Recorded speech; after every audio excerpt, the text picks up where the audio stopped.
The YMCA, or Young Men's Christian Association, was founded by George Williams in London, England.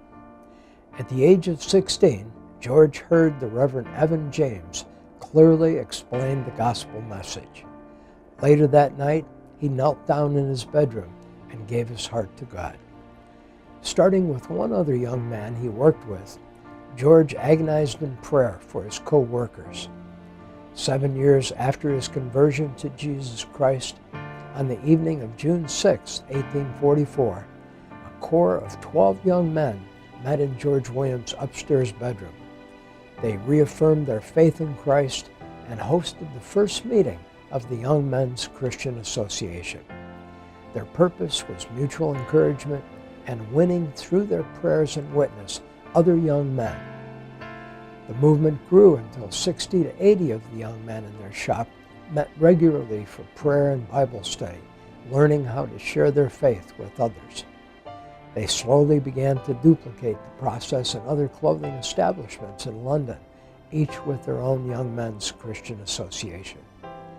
God blessed the movement, and the multiplication process expanded greatly. By the time of George Williams' death, the YMCA had developed 7,773 associations worldwide, with 772,000 members. The first YMCA founded in America was by Thomas Valentine Sullivan, a Boston sea captain and missionary. He, along with 6 colleagues, met for the first time at the Old South Church in Boston, Massachusetts on December 29, 1851.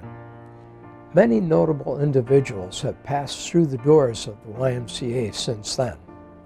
In 1855, Edward Kimball would lead a poorly educated yet enthusiastic and wildly humorous 18-year-old to faith in Jesus Christ. And after eventually moving to Chicago, this young man, D.L. Moody, would later become the president of the Chicago YMCA, start what would become Moody Bible Institute, and engage in successful evangelistic crusades in England, Scotland, Ireland, and the United States. Hundreds of thousands of people came to faith in Jesus Christ through these crusades. Moody wrote, "The YMCA has been of great help to me. I think I owe nearly all my success just to the help it has been to me. It has been the nurturing mother of my soul."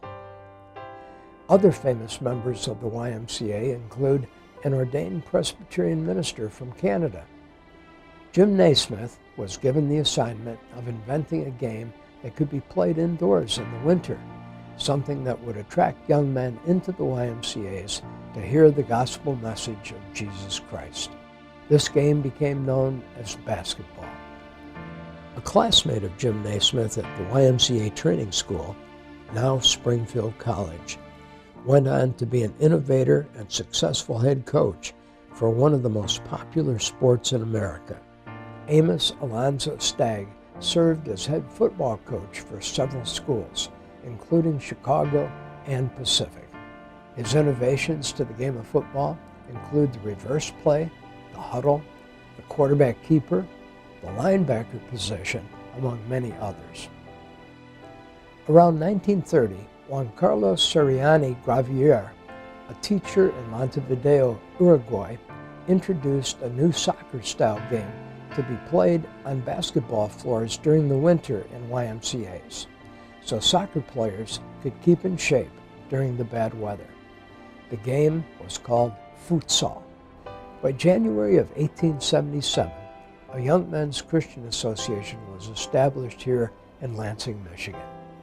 As part of their outreach, a basketball gymnasium, a bowling alley, prayer rooms, and reading rooms were built. Regular Bible studies and a Christian lecture series were also started. All these began with the purpose of introducing young men to Christ and changing their moral character by any means possible. In 1937, the YMCA of Lansing formed a Christian Emphasis Committee to keep the C strong in the YMCA, and the first annual Good Friday breakfast was held that year. Through the years, each Good Friday breakfast was preceded by a series of Lenten luncheons. Past speakers have included the Bishop of the Lansing Catholic Diocese, the priest of Holy Trinity Greek Orthodox Church, and Larry Whittlesey, the Executive Director of the U.S. Missions Network. The YMCA of Lansing continues to reach out to the city. In November of 2015, Jeff Scheibel, our CEO and President, along with the Lansing Y Christian Emphasis Committee, decided to launch the first holiday prayer breakfast to emphasize the true meaning of Christmas. This is held in conjunction with Silver Bells in the City, which kicks off the Christmas season in Lansing.